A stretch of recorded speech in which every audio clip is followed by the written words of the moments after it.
ಕರ್ನಾಟಕ ಸಮಿತಿ ಪಕ್ಷದ ಮಂಡ್ಯ ಜಿಲ್ಲಾ ಸಮಿತಿಯ ವತಿಯಿಂದ ಇವತ್ತು ಇಲ್ಲಿ ಮಂಡ್ಯದಲ್ಲಿ ಇದ್ದೀವಿ. ಏನು ಮದ್ದೂರಿನಲ್ಲಿ ಒಂದು ರೀತಿಯಲ್ಲಿ ಪ್ರಚೋದಿತ ಮತ್ತು ಪೂರ್ವ ನಿಯೋಜಿತ ರೀತಿಯಲ್ಲಿ ಕೋಮುಗಲಭೆ ನಡೀತಾ ಇದೆ.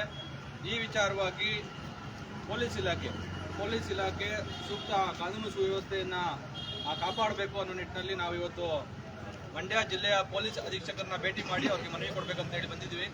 ಆದರೆ ಅವರು ಇವತ್ತು ಬೇರೆ ಯಾವುದೋ ಕೆಲಸದಲ್ಲಿ ಎಲ್ಲೋ ಬಂದೋಬಸ್ತ್ ಇದೆ ಅನ್ನೋ ಕಾರಣಕ್ಕಾಗಿ ಅವರು ಇವತ್ತು ಕಚೇರಿನಲ್ಲಿ ಇರಲಿಲ್ಲ. ನಾವು ಅವರಿಗೆ ತಲುಪಿಸುವಂಥ ಕೆಲಸವನ್ನು ಮಾಡಿ ಇದೇ ವಿಚಾರವಾಗಿ ಪತ್ರಿಕಾಗೋಷ್ಠಿಯನ್ನು ಕೂಡ ಮಾಡಿ ಇವತ್ತು ಬಂದ್ವಿ. ಈಗ ನಿಮಗೆ ರಾಜ್ಯದ ಜನರಿಗೆ ಕರ್ನಾಟಕ ರಾಷ್ಟ್ರ ಸಮಿತಿ ಪಕ್ಷದ ನಿಲುವೇನು ಈ ವಿಚಾರವಾಗಿ ಅನ್ನೋ ನಿಟ್ಟಿನಲ್ಲಿ ಇದನ್ನು ನಿಮಗೆ ತಿಳಿಸಬೇಕು ಅಂತ ಹೇಳಿ ನಾವು ಇವತ್ತು ಈ ಲೈವ್ ಕಾರ್ಯಕ್ರಮವನ್ನು ಮಾಡ್ತಾ ಇದ್ದೀವಿ. ಇವತ್ತು ರಾಜ್ಯದಲ್ಲಿ ನೋಡ್ಕೊಂಡು ಬಂದರೆ ಒಂದು ರೀತಿಯಾಗಿ ಕಂಪ್ಲೀಟ್ ಆಗಿ ಲಾ ಆ್ಯಂಡ್ ಆರ್ಡರ್ ಕುಸಿದಿರುವಂಥದ್ದನ್ನು ನಾವು ನೋಡ್ತಾ ಇದ್ದೀವಿ. ಮೇಲಿಂದ ಮೇಲೆ ಎಲ್ಲ ತರಹದ ಅಪರಾಧಗಳು ಹೆಚ್ಚಾಗ್ತಾ ಇರುವಂಥದ್ದನ್ನು ನಾವು ಗಮನಿಸ್ತಾ ಇದ್ದೀವಿ. ಒಂದು ರೀತಿಯಲ್ಲಿ ಕಾನೂನು ಸುವ್ಯವಸ್ಥೆಯನ್ನು ಕಾಪಾಡಬೇಕಾಗಿರುವಂತಹ ಏನು ಗೃಹ ಇಲಾಖೆನೇ ಅದನ್ನು ನಿರ್ವಹಿಸೋದ್ರಲ್ಲಿ ಒಂದು ರೀತಿಯಲ್ಲಿ ವಿಫಲವಾಗಿದೆ ಅನ್ನೋದು ನಮಗೆ ಕಾಣಿಸ್ತಾ ಇದೆ.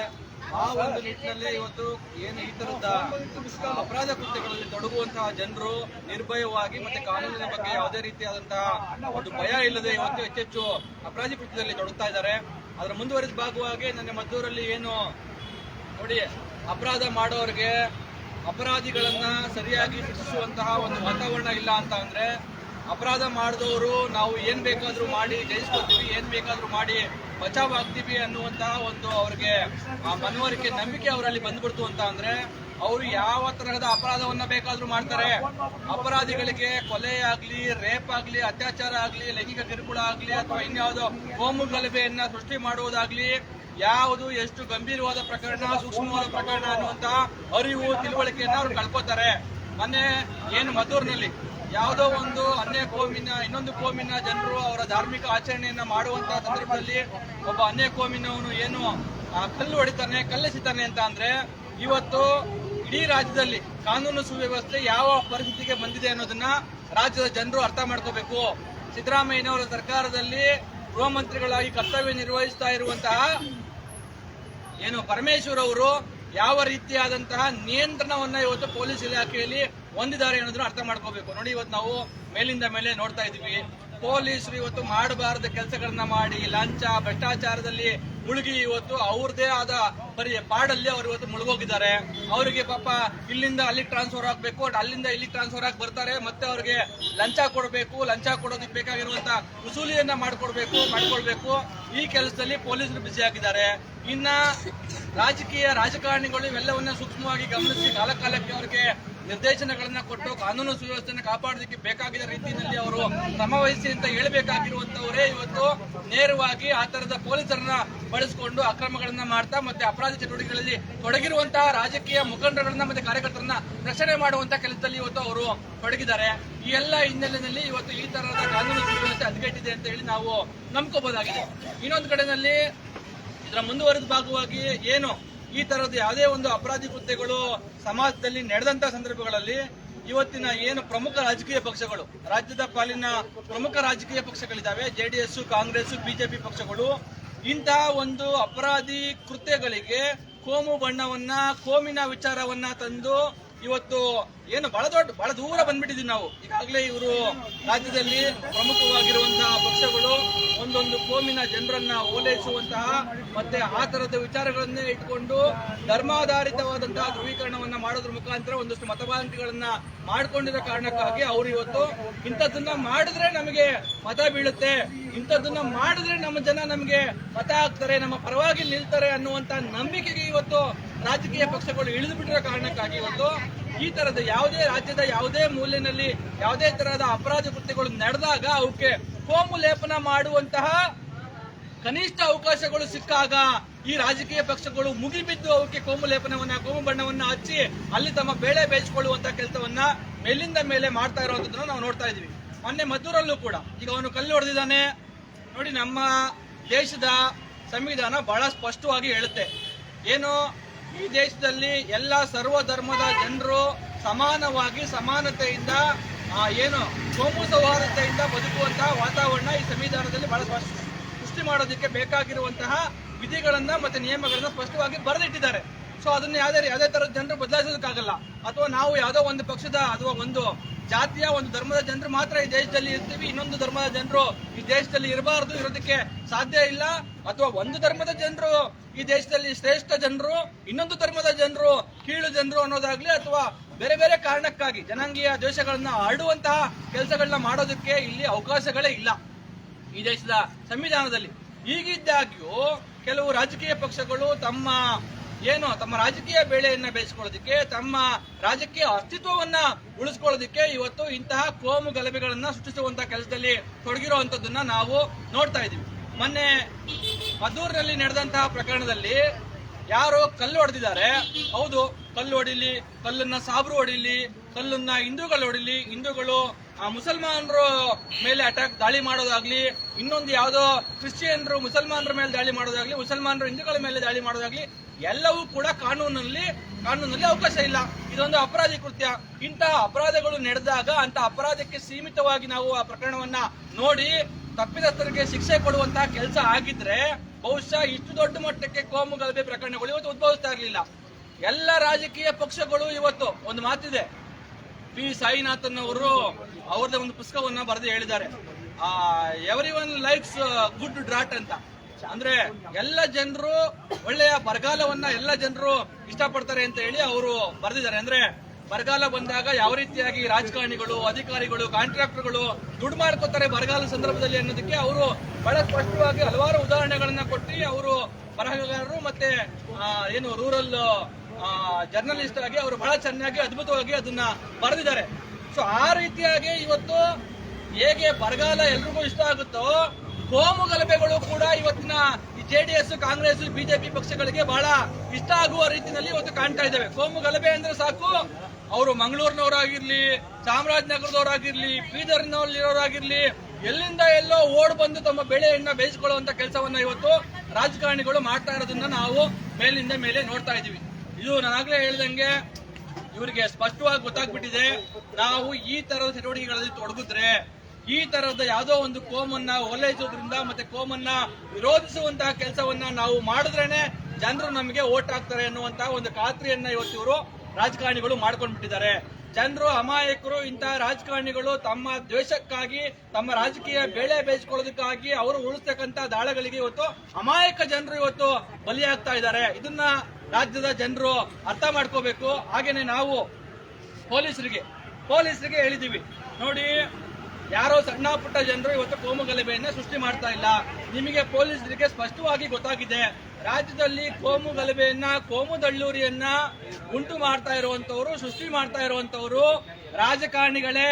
ರಾಜಕಾರಣಿಗಳ ಬೆಂಬಲವಿಲ್ಲದೆ ಇವತ್ತು ಯಾರೊಬ್ರು ಕೂಡ ಇಂತಹ ಕೋಮು ದಳ್ಳೂರಿನಲ್ಲಿ, ಕೋಮು ಗಲಭೆಯಲ್ಲಿ ತೊಡಗೋದಿಕ್ಕೆ ಸಾಧ್ಯನೇ ಇಲ್ಲ. ಒಮ್ಮೊಮ್ಮೆಗೆ ಯಾವುದೋ ಒಂದು ಕೋಮಿನ ವಿಚಾರ, ಕೋಮಿನ ಒಂದು ಸೋಂಕನ್ನ ಅಂಟಿಸಿದ ಕಾರಣಕ್ಕಾಗಿ ಸಾವಿರಾರು ಸಂಖ್ಯೆಯಲ್ಲಿ ಜನರು ಸೇರ್ತಾರೆ ಅಂತ ಅಂದ್ರೆ ಎಲ್ಲಿಂದ ಬರ್ತಾರೆ? ಇವರೆಲ್ಲ ರಾಜಕೀಯ ಪ್ರೇರಿತವಾಗಿರುವಂತಹ ಜನರೇ ಇವತ್ತು ಆ ತರದ ಕೆಲಸವನ್ನ ಮಾಡೋದಕ್ಕೆ ಇವತ್ತು ಮುಂದಾಗ್ತಾ ಇರುವಂತದ್ದು. ರಾಜಕೀಯ ಪಕ್ಷಗಳು ಈ ತರದ ಕೋಮು ಗಲಭೆಯನ್ನ ಪ್ರಚೋದನೆ ಮಾಡೋದ ಕಾರಣಕ್ಕಾಗಿ ಇವತ್ತು ಜನರು ಇವತ್ತು ಆ ತರದ ಚಟುವಟಿಕೆಗಳಲ್ಲಿ ತೊಡಗ್ತಾ ಇದ್ದಾರೆ. ಇದು ಮುಂದುವರಿದ ಭಾಗವಾಗಿ ನೋಡ್ತಾ ಇದೀವಿ. ಯಾವುದೇ ರಾಜಕೀಯ ಪಕ್ಷ ಅಧಿಕಾರಕ್ಕೆ ಬಂದಂತಹ ಸಂದರ್ಭದಲ್ಲೂ ಕೂಡ ಈ ತರದ ಕೋಮು ಗಲಭೆಗಳು ಪ್ರಕರಣಗಳು ಏನಿದಾವೆ ಪೊಲೀಸ್ ಠಾಣೆಯಲ್ಲಿ, ಕೆಲವೊಂದು ಕೋಮು ಗಲಭೆಗಳು ನಡೆದ ಸಂದರ್ಭದಲ್ಲಿ ಪೊಲೀಸರು ಪ್ರಕರಣವನ್ನು ದಾಖಲೆ ಮಾಡ್ತಾರೆ. ಪೊಲೀಸರು ಕನಿಷ್ಠ ಅಷ್ಟು ಮಾಡಲಿಲ್ಲ ಅಂತ ಹೇಳಿದ್ರೆ ಜನ ಕಲ್ ತಗೊಂಡು ಹೊಡಿತಾರೆ. ಈ ದೇಶದಲ್ಲಿ ಕೋಮು ಸೌಹಾರ್ದತೆಯನ್ನ, ಶಾಂತಿ ಸಾಮರಸ್ಯವನ್ನ ಬಯಸುವಂತ ಜನರು ಕನಿಷ್ಠ ಕೋಮು ಗಲಭೆ ನಡೆದಾಗ ಯಾರ ಮೇಲೆ ಒಂದು ದೂರನ್ನ ದಾಖಲೆ ಮಾಡಲಿಲ್ಲ ಅಂತ ಅಂದ್ರೆ ನಮ್ಮನ್ನ ಕಲ್ ತಗೊಂಡು ಹೊಡಿತಾರೆ ಅಂತ ಹೇಳಿ ಪೊಲೀಸರು ಒಂದಷ್ಟು ದೂರುಗಳನ್ನ ದಾಖಲೆ ಮಾಡ್ತಾರೆ.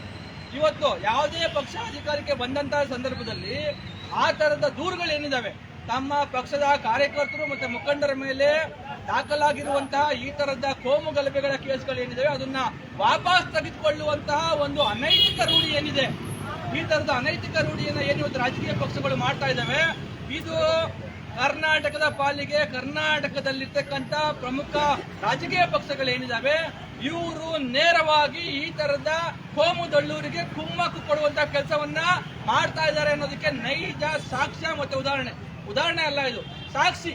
ಇವರು ಅದನ್ನ ಬೆಂಬಲಿಸ್ತಾ ಇದ್ದಾರೆ ಅನ್ನೋದಕ್ಕೆ. ಮುಂದುವರಿದಾಗಿ ಇವತ್ತು ರಾಜ್ಯದಲ್ಲಿ ಒಬ್ಬರು ನಾಯಕರು ಅಂದ್ರೆ ಹೇಗಿರ್ಬೇಕು, ಒಬ್ಬ ರಾಜಕಾರಣಿ ಅಂತ ಅಂದ್ರೆ ಹೇಗಿರ್ಬೇಕು? ಲಕ್ಷಾಂತರ ಜನರಿಗೆ, ಕೋಟ್ಯಾಂತರ ಜನರಿಗೆ ಮಾದರಿಯಾಗಿರ್ಬೇಕಾಗಿರುವಂತ ನಾಯಕರು ಎಂತ ಮಾತುಗಳನ್ನ ಆಡ್ಬೇಕು? ಮನೆ ಉಳಿಯುವಂತ ಮಾತನ್ನ ಆಡ್ಬೇಕಾ? ನಾಡು ಉಳಿಯುವಂತ ಮಾತನ್ನ ಆಡ್ಬೇಕಾ? ದೇಶವನ್ನ ಒಗ್ಗೂಡಿಸುವಂತ ಮಾತನ್ನ ಆಡ್ಬೇಕಾ? ಅಥವಾ ಮನೆ ಮುರಿಯುವಂತ ಮಾತನ್ನ, ದೇಶವನ್ನ ಹಾಳು ಮಾಡೋ ಮಾತನ್ನ ಇವರು ಆಡ್ಬೇಕಾ? ಇವರು ಇವತ್ತು ದೇಶವನ್ನ, ಈ ನಾಡನ್ನ ಉಳಿಸುವಂತ ಮಾತುಗಳನ್ನ ಆಡ್ತಾ ಇಲ್ಲ. ಈ ದೇಶವನ್ನ, ಈ ನಾಡನ್ನ ಮುರಿಯುವಂತ ಮಾತುಗಳನ್ನ ಇವರು ಆಡ್ತಾ ಇದ್ದಾರೆ ಅಂತ ಅಂದ್ರೆ ಇವರು ಎಂತ ಪುಂಡ್ರು, ಪೋಖ್ರಿಗಳಿರ್ಬೇಕು ಈ ಕಾಂಗ್ರೆಸ್, ಬಿಜೆಪಿ, ಜೆಡಿಎಸ್ ನ ನಾಯಕರುಗಳು ಅನ್ನೋದನ್ನ ಜನರು ಅರ್ಥ ಮಾಡ್ಕೋಬೇಕು. ನಿನ್ನೆ ಒಬ್ಬ ಕಿಡಿಗೇಡಿ ಬಂದಿದ್ದಾನೆ ಇಲ್ಲಿ. ಕಿಡಿಗೇಡಿನೇ, ಆತ ಪುಂಡನೇ, ಆತ ಪೋಖ್ರಿನೇ. ಸಿಟಿ ರವಿ ಒಬ್ಬ ಪುಂಡ, ಪೋಖ್ರಿ ಮಾತಾಡುವಂತ ರೀತಿಯಲ್ಲಿ ಮಾತಾಡಿ ಆತ ಹೋಗಿದ್ದಾನೆ. ಯಾಕೆ ನಾನು ಆತನ್ನ ಪುಂಡ ಅಂತ ಹೇಳ್ತಾ ಇದ್ದೀನಿ ಅಂತ ಅಂದ್ರೆ, ನಿಜಕ್ಕೂ ಇದು ಈ ದೇಶವನ್ನ, ಈ ನಾಡನ್ನ ಇಂಥವ್ರು ಮುಂದಿನ ದಿನಗಳಲ್ಲಿ ರಾಜಕಾರಣವನ್ನ ಮಾಡಿದ್ರೆ ಇದನ್ನ ಬಹಳ ಅಪಾಯದ ಹಂತಕ್ಕೆ ತೆಗೆದುಕೊಂಡು ಹೋಗ್ಬಿಡ್ತಾರೆ ಅನ್ನೋ ಕಾರಣಕ್ಕಾಗಿ ನಾನು ಆತನನ್ನ ಪುಂಡ ಅಂತ ಹೇಳ್ತಾ ಇದ್ದೀನಿ. ಅಣ್ಣ ಅಂದ್ರೆ ನಾವು ಅಣ್ಣ, ನೀನು ಎಲ್ಲೋ ಅಂತ ಏನಾದ್ರು ಅಂದ್ರೆ ನಾವು ನಿಮ್ಮ ತಲೆ ತೆಗೆಯೋದಕ್ಕೂ ಸಿದ್ಧ ಇದ್ದೀವಿ ಅನ್ನೋ ಮಾತನ್ನ ಒಬ್ಬ ರಾಜಕೀಯ ಧುರೀಣ ಅನ್ನಿಸ್ಕೊಂಡಂತವನು, ಒಂದು ರಾಜಕೀಯ ಪಕ್ಷದ ನಾಯಕ ಅನ್ನಿಸ್ಕೊಂಡಂತವನು ಮಾತಾಡ್ತಾನೆ ಅಂತ ಅಂದ್ರೆ, ಯಾರು ತಪ್ಪು ಮಾಡಿದವರು ಅವ್ರ ಮೇಲೆ ಜೆಸಿಬಿಯನ್ನು ಹತ್ತಿಸಿ ನೋಡೋಣ, ಧೈರ್ಯ ಮಾಡಿ ಇನ್ನೊಂದು ಮಾಡಿ ಅವ್ರನ್ನ ಕೊಲೆ ಮಾಡಿ ಅವರ ಕತ್ತಿಸ್ಕೊಂಬನ್ನಿ ಅನ್ನುವಂತ ಮಾತನ್ನ ಇವರು ಆಡ್ತಾರೆ ಅಂತ ಅಂದ್ರೆ ಇವರು ಪುಂಡ್ರಲ್ವಾ, ಪೋಖ್ರಿಗಳಲ್ವಾ ಇವರು? ನೋಡಿ, ನಮ್ಮ ದೇಶದಲ್ಲಿ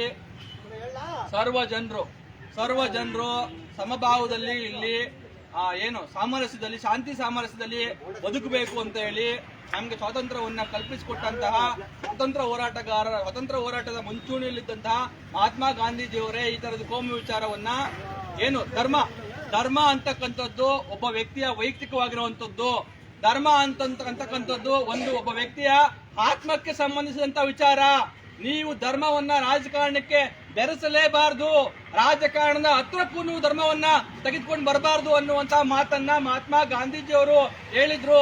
ಇದ್ರ ಮುಂದುವರೆದ ಭಾಗವಾಗಿ ಅಂಬೇಡ್ಕರ್ ಅವರು ಇವತ್ತು ಏನು ಈ ರಾಜಕಾರಣದಲ್ಲಿ ಧಾರ್ಮಿಕ ವಿಚಾರಗಳನ್ನು ತೆಗೆದುಕೊಂಡು ಬರುವಂತಹ ವಿಚಾರ ಏನಿದೆ, ಇದು ದೇಶದ ಐಕ್ಯತೆಯನ್ನ ಹಾಳು ಮಾಡುತ್ತೆ, ಏಕತೆಯನ್ನ ಹಾಳು ಮಾಡುತ್ತೆ. ಹಾಗಾಗಿ ಧರ್ಮವನ್ನ ರಾಜಕಾರಣದಿಂದ ದೂರ ಇಡಬೇಕು ಅನ್ನುವಂತ ಮಾತನ್ನ ಖುದ್ದು ಅಂಬೇಡ್ಕರ್ ಅವರು ಹೇಳಿದ್ರು.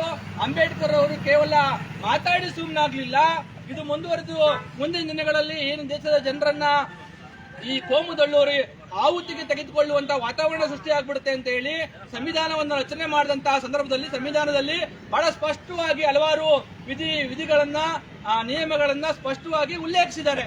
ಇವತ್ತು ಸಂವಿಧಾನದ ವಿಧಿ 14, 15 ಮತ್ತೆ 25, 28ರಲ್ಲಿ ಬಹಳ ಸ್ಪಷ್ಟವಾಗಿ ಎಲ್ಲ ಧರ್ಮದ ಜನರು ಅವ್ರಿಗೆ ಇಷ್ಟ ಬಂದ ಧರ್ಮವನ್ನ ಆಚರಿಸೋದು, ಅದು ಸಂಬಂಧಪಟ್ಟ ಹಾಗೆ ಮಾತಾಡೋದು, ಅದಕ್ಕೆ ಬೇಕಾಗಿರುವಂತ ರೀತಿಯಲ್ಲಿ ಸ್ವತಂತ್ರವಾಗಿ ಕೆಲಸ ಮಾಡೋದಕ್ಕೆ ಎಲ್ಲರೂ ಸ್ವತಂತ್ರರಾಗಿದ್ದಾರೆ.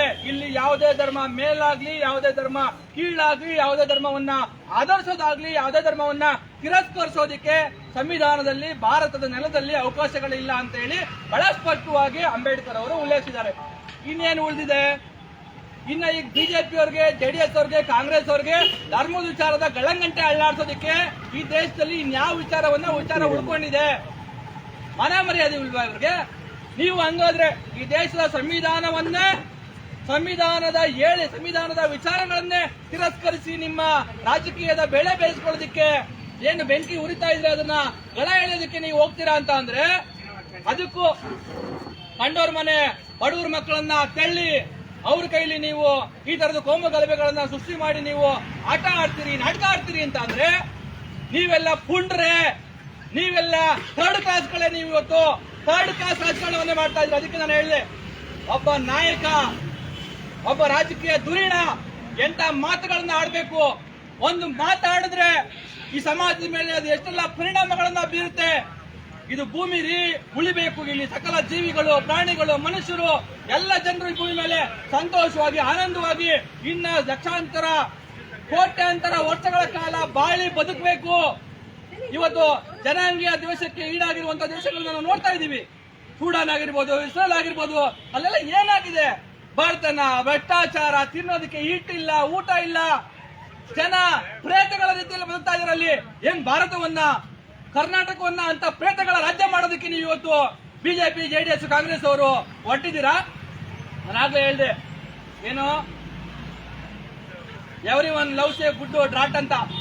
ಇದು ಕೋಮುವಾದವನ್ನ ಕೇವಲ ಬಿಜೆಪಿಯವರು ಜೆಡಿಎಸ್ ಅವರು ಮಾಡ್ತಾ ಇಲ್ಲ.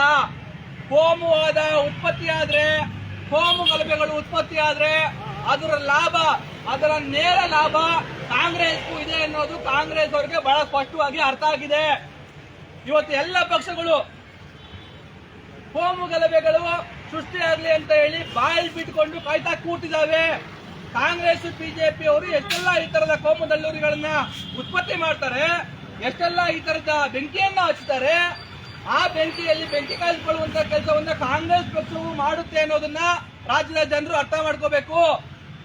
ಇದೇ ಸಂದರ್ಭದಲ್ಲಿ ನಾನು ರಾಜ್ಯದ ಎಲ್ಲ ಕೋಮಿನ ಜನರಲ್ಲಿ ಕೇಳ್ಕೊಳ್ಳೋದು ಬಹಳ ಮುಖ್ಯವಾಗಿ ಹಿಂದೂ ಮುಸಲ್ಮಾನರು ಏನಿದ್ದಾರೆ ಅವರಲ್ಲಿ ವಿನಂತಿಯನ್ನ ಮಾಡ್ಕೊಳ್ಳೋದು ಏನು ಅಂತ ಅಂದ್ರೆ, ನಿಮ್ಮನ್ನ ಕಾಂಗ್ರೆಸ್ ಆಗ್ಲಿ ಬಿಜೆಪಿ ಆಗ್ಲಿ ಕಾಯ್ತಾ ಇಲ್ಲ. ಈ ದೇಶದಲ್ಲಿ ಮುಸಲ್ಮಾನರ ರಕ್ಷಣೆಯನ್ನ ಕಾಂಗ್ರೆಸ್ ಮಾಡ್ತಾ ಇಲ್ಲ, ಹಿಂದೂಗಳ ರಕ್ಷಣೆಯನ್ನ ಬಿಜೆಪಿ ಮಾಡ್ತಾ ಇಲ್ಲ. ಬಿಜೆಪಿ ಏನ್ ಹೇಳ್ತಾ ಬಂದಿದೆ, ಹಿಂದೂಗಳ ರಾಷ್ಟ್ರ, ಹಿಂದೂಗಳ ರಾಷ್ಟ್ರ, ಹಿಂದೂಗಳ ಸಾರ್ವಭೌಮರು ಅಂತ.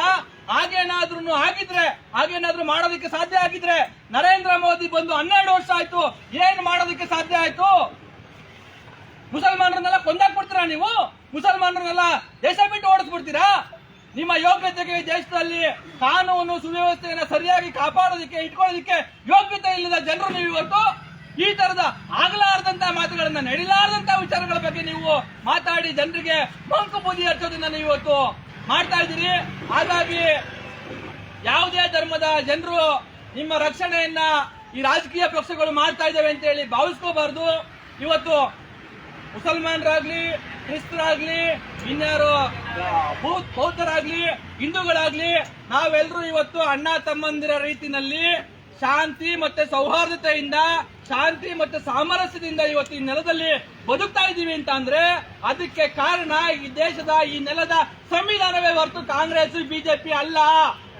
ಕಾಂಗ್ರೆಸ್ ಬಿಜೆಪಿಯಿಂದ ಧರ್ಮಗಳು ಒಡೆದೋಗಿದ್ದಾವೆ, ಜನರ ಮನಸ್ಸುಗಳು ಒಡೆದಿದ್ದಾವೆ, ಜನರಲ್ಲಿ ವಿಷಬೀಜವನ್ನ ಇವರು ಬಿತ್ತಿದ್ದಾರೆ, ಜನರಲ್ಲಿ ಶಾಂತಿಯನ್ನ ಇವರು ಕದಲಿದ್ದಾರೆ. ಈ ಕೆಲಸವನ್ನ ಇವರು ಮಾಡ್ಕೊಂಡು ಬಂದಿದ್ದಾರೆ ಹೊರತು ಇವರು ನಿಜವಾಗಿಯೂ ದೇಶವನ್ನ ಕಟ್ಟುವಂತಹ, ನಾಡನ್ನ ಉಳಿಸುವಂತಹ ಕೆಲಸವನ್ನ ಇವರು ಇವತ್ತು ಮಾಡ್ತಾ ಇಲ್ಲ. ಹಾಗಾಗಿ ಮುಸಲ್ಮಾನರು ಕಾಂಗ್ರೆಸ್ ಅವರಿಂದ ಹೋಗೋದಾಗ್ಲಿ, ಹಿಂದೂಗಳು ಬಿಜೆಪಿ ಅವರಿಂದ ಹೋಗೋದಾಗ್ಲಿ ಮೊದಲು ಬಿಡಬೇಕು. ರಾಜ್ಯದಲ್ಲಿ ಹಲವಾರು ಸಮಸ್ಯೆಗಳಿದ್ದಾವೆ. ಸರ್ಕಾರಿ ಕಚೇರಿಗೆ ಜನ ಅಲ್ಲಿದ್ದಾರೆ, ಅಧಿಕಾರಿಗಳು ಮೀಸೆ ತಿರುಕೊಂಡು ಲೂಟಿ ಮಾಡ್ಕೊಂಡು ಬಿದ್ದಿದ್ದಾರೆ. ಅಧಿಕಾರಿಗಳು ಹೋಗಿ ರಾಜಕಾರಣಿಗಳ ಮನೆ ಚಾಕರಿ ಮಾಡ್ತಾ ಇದ್ದಾರೆ, ಬೂಟ್ ನೆಕ್ತಾ ಇದ್ದಾರೆ.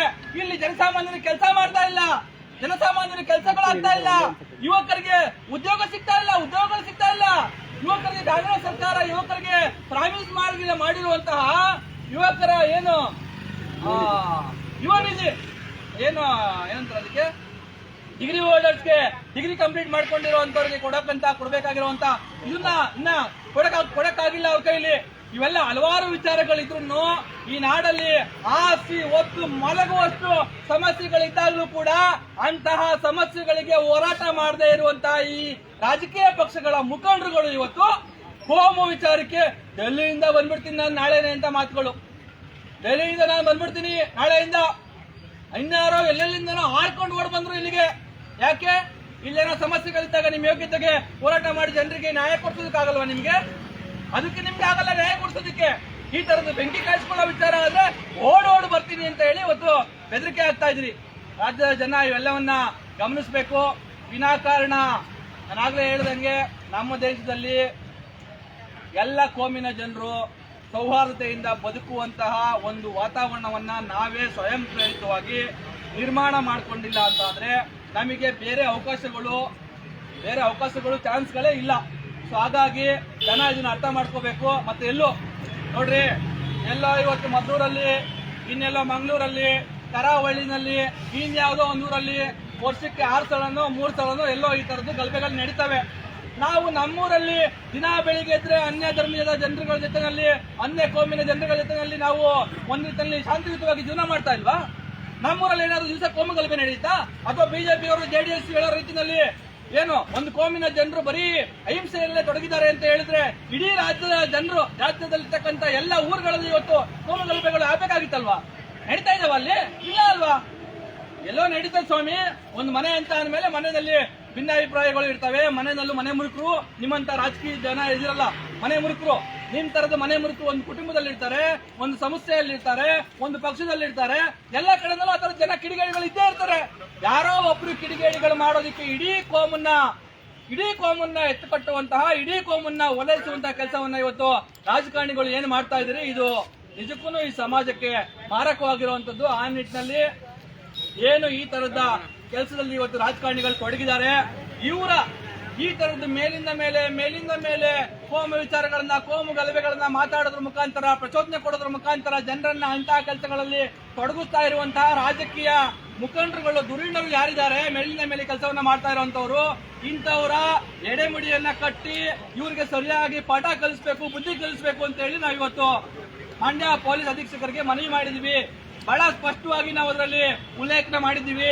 ನೀವು ಗಮನ ಹರಿಸಬೇಕು. ನಿಜವಾಗ್ಲೂ ಈ ಕೆಲಸ ಮಾಡ್ತಾ ಇರುವಂತವ್ರು, ಕೋಮು ಗಲಭೆಯನ್ನ, ಇದನ್ನ ಹಚ್ಚುತ್ತಾ ಇರುವಂತವ್ರು ರಾಜಕಾರಣಿಗಳು. ಹಾಗಾಗಿ ನೀವು ಅಂತ ರಾಜಕಾರಣಿಗಳ ಮೇಲೆ ಗಮನ ಇಡಬೇಕು. ಏನು ಈಗಾಗಲೇ ಕೆಲವು ಕಡೆಗಳಲ್ಲಿ ನೀವು ಆಂಟಿ ಕಮ್ಯುನಲ್ ಟಾಸ್ಕ್ ಫೋರ್ಸ್ ಗಳನ್ನ, ಆಂಟಿ ಕಮ್ಯುನಲ್ ಕ್ಲಾಸ್ ನ ಕಂಟ್ರೋಲ್ ಮಾಡೋದಕ್ಕೆ ಟಾಸ್ಕ್ ಫೋರ್ಸ್ ಗಳನ್ನ ನಿರ್ಮಾಣ ಮಾಡಿದಿರಿ. ಆ ತರದ ಟಾಸ್ಕ್ ಫೋರ್ಸ್ ಗಳನ್ನ ರಾಜ್ಯಾದ್ಯಂತ ನಿರ್ಮಾಣ ಮಾಡಿ ಈ ತರದ್ದು ಕೋಮು ಬೆಂಕಿಗೆ ಹಚ್ಚುವಂತಹ ರಾಜಕಾರಣಿಗಳು ಏನಿದ್ದಾರೆ ಅವರನ್ನ ಸರಿಯಾಗಿ ಟೈಟ್ ಮಾಡುವಂತಹ ಕೆಲಸಗಳನ್ನ ನೀವು ಮಾಡಬೇಕು. ಅವ್ರ ಮೇಲೆ ಗುಂಡಾ ಕಾಯ್ದೆ ಅಡಿಯಲ್ಲಿ ನೀವು ಕೇಸನ್ನ ದಾಖಲಿಸಿಕೊಂಡು ಅಂತವರನ್ನ ರೌಡಿ ಶೀಟರ್ನ ಮಾಡೋದ್ರ ಮುಖಾಂತರ ಅವ್ರ ಮೇಲೆ ಕಣ್ಣಿಡುವಂತಹ ಕೆಲಸವನ್ನ ನೀವು ಮಾಡಬೇಕು. ಹಾಗೇನೆ ಅದು ಆಡಳಿತ ಪಕ್ಷ ಆಗಿರ್ಲಿ, ವಿರೋಧ ಪಕ್ಷ ಆಗಿರ್ಲಿ, ಯಾವುದೇ ಪಕ್ಷ ಆಗಿರ್ಲಿ, ನೀವು ಯಾವುದೇ ಪಕ್ಷದ ಒತ್ತಡಕ್ಕೆ ಮಣಿಯಿದೆ ಪೊಲೀಸರು ಈ ನಾಡಿನ, ಈ ದೇಶದ ಸಂವಿಧಾನ ಏನಿದೆ, ಈ ದೇಶದ ಕಾನೂನು ಏನಿದೆ ಅದಕ್ಕೆ ಬದ್ಧವಾಗಿ ಕೆಲಸ ಮಾಡಬೇಕು ಅಂತ ಹೇಳಿ ನಾವು ಹೋಗಿ ಈಗ ಅವರಿಗೆ ಮನವಿಯನ್ನ ಕೊಟ್ಟು ಬಂದಿದ್ದೀವಿ. ಹಲವಾರು ವಿಚಾರಗಳಿದ್ದಾವೆ, ರಾಜಕಾರಣದ ವಿಚಾರಗಳು ಮಾತಾಡೋದಕ್ಕೆ ನಿಮ್ಮೆಲ್ರಿಗೂ ಗೊತ್ತಿದೆ. ಯಾರೆಲ್ಲರೂ ಯಾವೆಲ್ಲ ರೀತಿಯಲ್ಲಿ ರಾಜಕೀಯ ಮಾಡೋದಕ್ಕೆ, ಅವ್ರ ಬೆಳೆ ಬೇಯಿಸ್ಕೊಳ್ಳೋದಕ್ಕೆ ಏನೆಲ್ಲ ಮಾಡ್ಬೋದು ಅದನ್ನ ಮಾಡ್ತಾ ಇದ್ದಾರೆ. ಕಳೆದ ವರ್ಷ ರಾಜಕಾರಣಿಗಳು ಎಂತಹ ಅಲ್ಕಟ್ಗಳು ಮತ್ತೆ ಎಂತಹ ಆ ಮಾತಿನ ಮೇಲೆ ನಿಲ್ಲದಂತಹ ಮತ್ತೆ ಅವರ ಏನು ಪಿತೂರಿಗಳು ಮತ್ತೆ ಅವರ ಕುಹುಕುಗಳು ಏನು ಅನ್ನೋದನ್ನ ನೀವು ಅರ್ಥ ಮಾಡ್ಕೊಳ್ಳಿ ಅಂತ ಒಂದೇ ಒಂದು ಎಕ್ಸಾಂಪಲ್, ಸಣ್ಣ ಎಕ್ಸಾಂಪಲ್ ನಿಮ್ಮೆಲ್ಲರೂ ಗೊತ್ತಿರುವಂತದ್ದೇ. ನಮಗೆ ಯಾವುದೋ ಒಂದು ಕೋಮಿನ ಜೊತೆನಲ್ಲಿ ನಾವು ಚೆನ್ನಾಗಿದ್ದಾಗ, ಅವರ ಓಟುಗಳು ನಮಗೆ ಬೇಕಾಗಿದ್ದಾಗ, ನಾವು ಆ ಕೋಮಿನ ಅಂತ ಒಂದು ಸಮುದಾಯದಲ್ಲೇ ನನ್ನ ಜನ್ಮ ಆಗ್ಬಿಡ್ಲಿ ಅಂತ ಮಾತನ್ನ, ನಮ್ಗೆ ಆ ಕೋಮಿನ ಜೊತೆನಲ್ಲಿ ಚೆನ್ನಾಗಿದ್ದಾಗ ನಾವು ಮಾತುಗಳನ್ನ ಆಡ್ತೀವಿ. ಅದೇ ನಮಗೆ ಅವ್ರ ಓಟ್ ಬೇಕಾಗಿಲ್ಲ, ಅವರಿಂದ ಏನು ಲಾಭ ಆಗ್ಬೇಕಾಗಿಲ್ಲ ಅಂತ ಅಂದ್ರೆ ಅದನ್ನ ವಿರೋಧಿಸೋದಕ್ಕೆ ನಾವು ಪಂಚೆ ಕಟ್ಕೊಂಡು ಎದ್ನಿರ್ತೀವಿ. ಈ ತರದ ನಡವಳಿಕೆಗಳನ್ನ ರಾಜಕಾರಣಿಗಳು ಮಾಡ್ತಾ ಇದ್ದಾರೆ ಅಂತ ಅಂದ್ರೆ, ಇಂಥ ರಾಜಕಾರಣಿಗಳನ್ನ ನಂಬಿ ಜನ ಈ ತರದ ಕೋಮಿನ ವಿಚಾರಗಳಿಗೆ ಯಾಕೆ ಬೀದಿಗಿಳಿತಾ ಇದ್ದೀರಿ, ಯಾಕೆ ರಸ್ತೆಗಿಳಿತಾ ಇದ್ದೀರಿ? ರಸ್ತೆಗಿಳಿಯುವಂತಹ ಮತ್ತೆ ಬೀದಿಗಿಳಿಯುವಂತಹ ಶಕ್ತಿ ನಿಮ್ಮಲ್ಲಿ, ಅಂತಹ ಶಕ್ತಿ ನಿಮ್ಮಲ್ಲಿದ್ರೆ ದಯವಿಟ್ಟು KRS ಪಕ್ಷಕ್ಕೆ ಬನ್ನಿ, KRS ಪಕ್ಷದ ಸೇರ್ಕೊಳ್ಳಿ. ಹೋರಾಟ ಮಾಡೋದಕ್ಕೆ, ಬೀದಿಗಿಳಿಯೋದಕ್ಕೆ ಸಾವಿರಾರು ವಿಚಾರಗಳಿದ್ದಾವೆ, ಸಾವಿರಾರು ಸಮಸ್ಯೆಗಳು ಈ ನಾಡಲ್ಲಿದ್ದಾವೆ. ಅದಕ್ಕೆ ನಾವು ಹೋರಾಟ ಮಾಡೋಣ. ನಾವು ಸಮಸ್ಯೆಗಳಿಗಾಗಿ ಹೋರಾಟ ಮಾಡೋಣ. ಇಲ್ಲದ ಸಮಸ್ಯೆಗಳನ್ನ ಸೃಷ್ಟಿ ಮಾಡಿಕೊಂಡು ನಮ್ಮ ರಾಜಕೀಯ ಬೇಳೆ ಬೇಯಿಸಿಕೊಳ್ಳೋದಕ್ಕೆ ಮಾಡ್ತಾ ಇರುವಂತಹ ಇಂತಹ ಕೋಮು ಗಲ್ಲೂರಿಗಳಲ್ಲಿ ಸಿಕ್ಕಾಕೊಂಡು ಬಲಿಯಾಗಬೇಡಿ. 500 ಜನ 600 ಜನದ ಮೇಲೆ ಏನೋ FIR ಮಾಡಿದಾರಂತೆ. ಏನ್ ಮಾಡ್ತೀರಿ, ಎಲ್ಲಿ ಹೋಗ್ತೀರಿ, ಎಲ್ಲಿ ಬೇಲ್ತಾರೆ? ನಿಮ್ಗೆ ಯಾರು ಬೇಲ್ ಕೊಡಿಸ್ತಾರೆ? ಯಾರು ಮಾಡ್ಬೋದೇನೋ ರಾಜಕಾರಣಿಗಳು ಇವತ್ತು ಮಾಡ್ಬೋದು, ಬಹುಶಃ ನಿಮ್ಗೆ ಬೇಲ್ ಕೊಡಿಸ್ಬಿಡ್ಬೋದು. ಆದ್ರೆ ಬೇಲ್ ಕೊಡಿಸಿ ನಿಮ್ಮನ್ನ ಅವರು ಸುಮ್ಮನೆ ಬಿಡಲ್ಲ. ನಿಮ್ಮನ್ನ ತೈಕೋತಾರೆ, ನಿಮ್ಮನ್ನ ಉಚ್ಕೋತಾರೆ. ಮುಂದಿನ 5 ವರ್ಷ ನೀವು ಅವರ ಪಕ್ಷಕ್ಕೆ, ನಿಮ್ಗೆ ಯಾವನ್ ಇವತ್ತು ಬೇಲ್ ಕೊಡಿಸಿ ಆಚೆ ಕರ್ಕೊಂಡ್ ಬರ್ತಾನೋ ಅವನ ಪಕ್ಷಕ್ಕೆ ಮಣ್ಣೋರ ಕೆಲಸಕ್ಕೆ ನಿಮ್ಮನ್ನ ಇಟ್ಕೋತಾರೆ. ಮುಂದಿನ 5 ವರ್ಷ ನೀವು ಆ ಪಕ್ಷಕ್ಕೆ ಮಣ್ಣೋರ್ಬೇಕಾಗುತ್ತೆ. ನೀವು ಬೇಲ್ ತಗೊಂಡು ಆಚೆಗೆ ಬಂದ್ರೆ ಯಾವನಾದ್ರೂ ಯಾವ್ದಾದ್ರು ಪಕ್ಷದ ನಿಮ್ಗೆ ಬೇಲ್ ಕೊಡ್ತಿದ್ರೆ ಅದು ನಿಮ್ಗೆ ನೆನಪಿರ್ಲಿ. ನೀವು ಯಾವ್ದೋ ಒಂದು ರಾಜಕೀಯ ಪಕ್ಷದ ಗುಲಾಮರಾಗ್ತಾ ಇದ್ದೀರಿ ಅಲ್ಲಿ ಹೋಗಿ. ಹಾಗಾಗಿ ಅಂತಹ ಗುಲಾಮಗಿರಿಯನ್ನ ಬಿಟ್ಟು ನಿಮ್ಗೆ ಏನಾದ್ರೂ ಹೋರಾಟ ಮಾಡುವಂತಹ ಚೈತನ್ಯ ಶಕ್ತಿ ಇದ್ರೆ ದಯವಿಟ್ಟು KRS ಪಕ್ಷಕ್ಕೆ ಬನ್ನಿ. ಇದು ಗಾಂಧಿ, ಬುದ್ಧ, ಬಸವ ನಡೆದಾಡಿದಂತಹ ನಾಡು. ಇಡೀ ಪ್ರಪಂಚಕ್ಕೆ, ಇಡೀ ಪೃಥ್ವಿಗೆ ನಾವು ಶಾಂತಿ, ಅಹಿಂಸೆಯನ್ನ ಏನು ಕಲಿಸ್ಕೊಟ್ಟಂತಹ ನೆಲ ಇದು. ಹಾಗಾಗಿ ನಾವು ಇಂತಹ ನೆಲದಲ್ಲಿ ಈ ತರಹದ ಏನು ಕಚ್ಚಾಡುವಂತಹ, ಕಿತ್ತಾಡುವಂತಹ ಕೆಲಸಗಳನ್ನ ನಾವು ಬೆಂಬಲಿಸಬಾರ್ದು, ಪ್ರಚೋದಿಸಬಾರ್ದು. ಅದನ್ನ ಏನಾದ್ರೂ ಆ ತರದ್ದು ಯಾರೋ ಕಿಡಿಗೇಡಿಗಳು ಮಾಡಿದ್ರೆ ಅವರಿಗೆ ಅವ್ರಿಗೇನು ಶಿಕ್ಷೆ ಕೊಡಬೇಕು, ಅವ್ರಿಗೇನು ಸಾಕ್ಷಿ ಮಾಡಬೇಕು ಅದನ್ನ ಮಾಡಿ ಅಲ್ಲಿಗೆ ಬಿಟ್ಟು ನಾವು ಎಲ್ಲರನ್ನು ಒಂದು ಕೋಮು ಸೌಹಾರ್ದತೆಯಿಂದ ಶಾಂತಿ ಸಾಮರಸ್ಯದಿಂದ ಮುಂದುವರಿಯುವಂತ ಕೆಲಸವನ್ನ ನಾಡಿನ ಜನರು ನಾವು ಮಾಡೋಣ. ಹಾಗೇನೆ ಈ ರಾಜಕಾರಣಿಗಳ ಈ ರಾಜಕೀಯ ಪಕ್ಷಗಳ ಪಿತೂರಿಯನ್ನ ಅರ್ಥ ಮಾಡಿಕೊಂಡು ನಾವೆಲ್ಲರೂ ಮುಂದುವರಿಯೋಣ ಅಂತ ಹೇಳಿ ನಾನು ನಿಮ್ಮೆಲ್ಲರಲ್ಲೂ ಮನವಿ ಮಾಡ್ಕೋತಾ ಇವತ್ತಿನ ಈ ಒಂದು ಲೈವ್ ಕಾರ್ಯಕ್ರಮವನ್ನ ಮುಕ್ತಾಯ ಮಾಡ್ತಾ ಇದೀವಿ. ಎಲ್ರಿಗೂ ಒಳ್ಳೇದಾಗ್ಲಿ. ಜೈ ಹಿಂದ್, ಜೈ ಕರ್ನಾಟಕ, ಜೈ KRS. ನಾಡ ಪ್ರೇಮಿಗಳೇ, ಪ್ರಾಮಾಣಿಕ ರಾಜಕಾರಣಕ್ಕೆ ಮುಂದಾಗಿ ಕರ್ನಾಟಕ ರಾಷ್ಟ್ರ ಸಮಿತಿ ಪಕ್ಷಕ್ಕೆ, KRS ಪಕ್ಷಕ್ಕೆ ಬೆಂಬಲಿಸಿ ಬೆಂಬಲಿಸಿ ಬೆಂಬಲಿಸಿ ಬೆಂಬಲಿಸಿ ಬೆಂಬಲಿಸಿ ಬೆಂಬಲಿಸಿ ಕರ್ನಾಟಕ ರಾಷ್ಟ್ರ ಸಮಿತಿ ಪಕ್ಷಕ್ಕೆ ಬಸವಣ್ಣನವರ ಕಲ್ಯಾಣ ಕರ್ನಾಟಕ ನಿರ್ಮಿಸೋಣ, ಕುವೆಂಪುರವರ ಸರ್ವೋದಯ ಕರ್ನಾಟಕ ನಿರ್ಮಿಸೋಣ. ಕರ್ನಾಟಕ ರಾಷ್ಟ್ರ ಸಮಿತಿ ಪಕ್ಷಕ್ಕೆ ಬಿಡುಗಡೆ ಬಿಡುಗಡೆ ಭ್ರಷ್ಟರಿಂದ ಬಿಡುಗಡೆ.